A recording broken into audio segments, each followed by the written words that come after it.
Hi everyone, it's Raina. So this video is if you have your natal moon either trining or sextiling Saturn. I put them together because I've seen websites do so. They're similar in how they will manifest.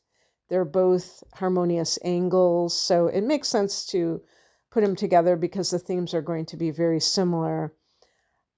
The difference between the trine and the sextile is that the trine is innate.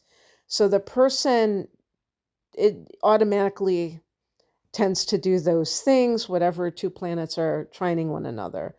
With the sextile, the person has that potential to make it happen in a harmonious way, but they have to work at it a little bit. So in this particular case, we're talking about the moon and Saturn. The moon is your emotional nature, how you express emotions, how you feel about emotions. You know, some people don't like anything to be too emotional, whether it's like happy emotions or sad emotions or angry emotions, whatever. They just don't like a lot of emotion. So it's your attitude towards emotion itself, but it's also how you express emotions. And Saturn is this planet that's associated with maturity, responsibility, kind of being serious, taking things seriously, and boundaries, restraint. Did I say foundations? Foundations, stability.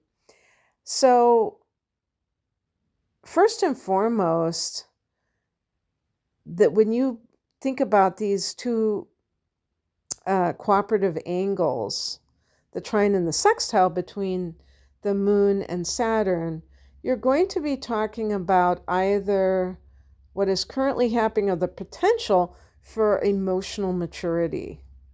And this can be very helpful if, for instance, someone has, let's say they have their moon in a sign like Aries, which tends to be very volatile.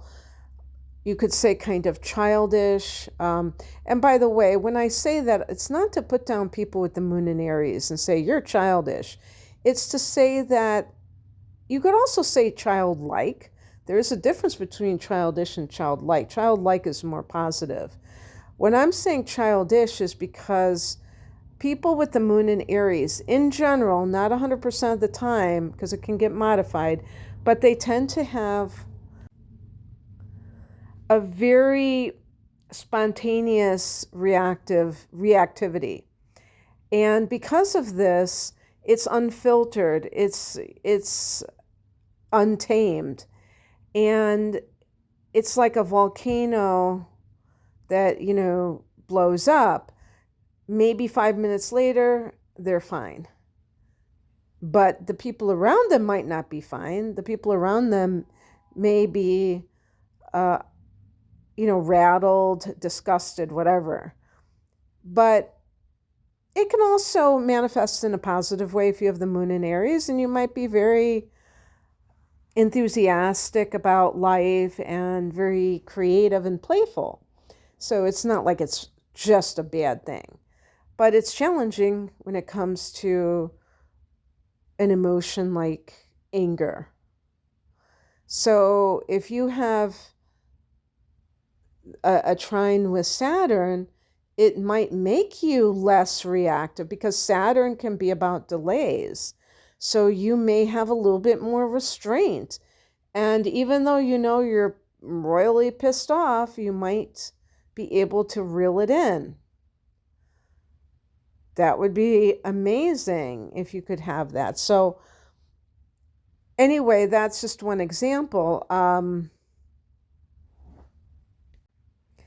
That's what the trine. If you have the sextile, you might still have that propensity to lose your cool, but you're able to work with it and make it better a lot easier than somebody who has a square between the moon and Mars, or moon and Saturn. But I was going to say, if you're, moon and Mars, that would be pretty challenging too.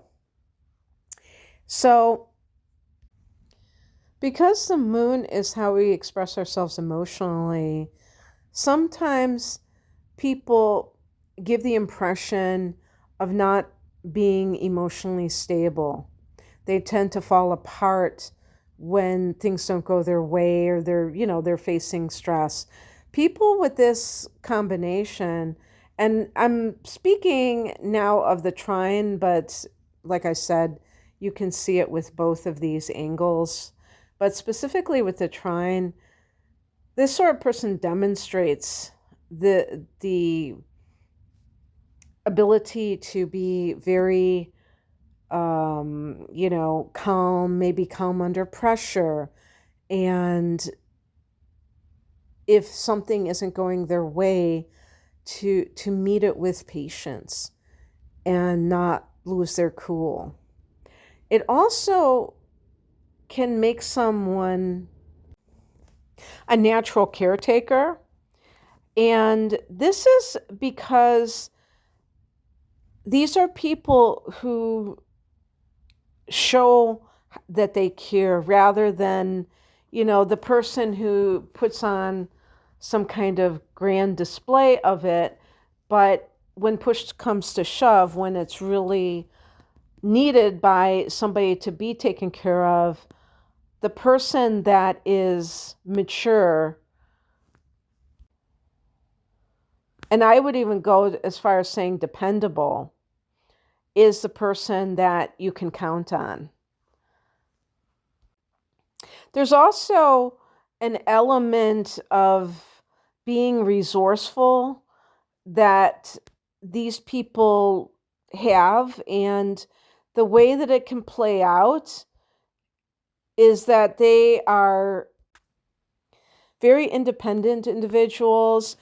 Some people give off this vibe of dependency, and so they're always seeking other people's support, whereas this type of person is willing to go it alone. And so that demonstrates maturity as well. With both the trine and the sextile, these people can be emotionally calm, balanced, and even like in terms of how they work, the person with the trine and the sextile has a very strong discipline in terms of their work ethic. And with the trine, they exhibit patience. And when they're in relationships, especially with the trine, there is a sense of the practicality of a relationship.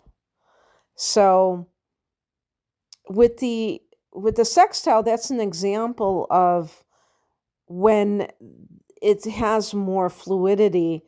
It basically is about feeling that the relationship is something that they can trust, they can believe in, and that they have the ability to be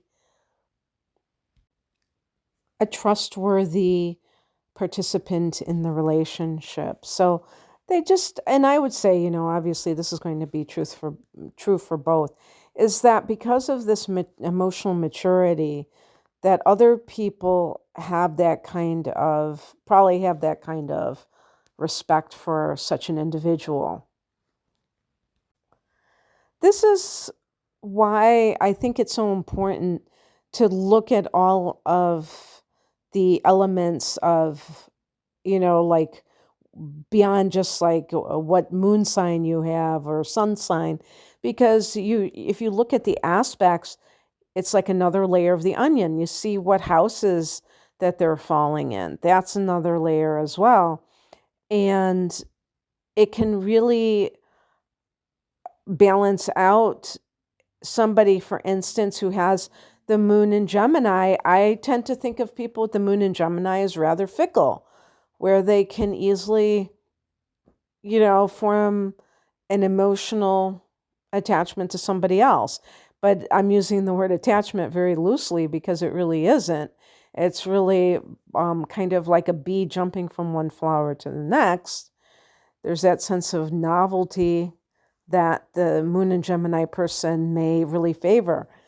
And it's almost like emotional ADD, But this is very foundational. This is the opposite of having ADD. This is being very stable. And so I think that a person with one of these harmonious angles can have like a leg up on, being able to maintain a relationship that is healthy, because they're coming to that relationship with a lot of maturity. And when we're talking about relationships, maturity is key. Okay, well, that's what I have for you. I hope that this resonated, if you have this, or if you know somebody who hasn't, maybe you are or were involved with them. If you would like a personal reading, you can click on the link below for more details. Thanks for listening. Bye.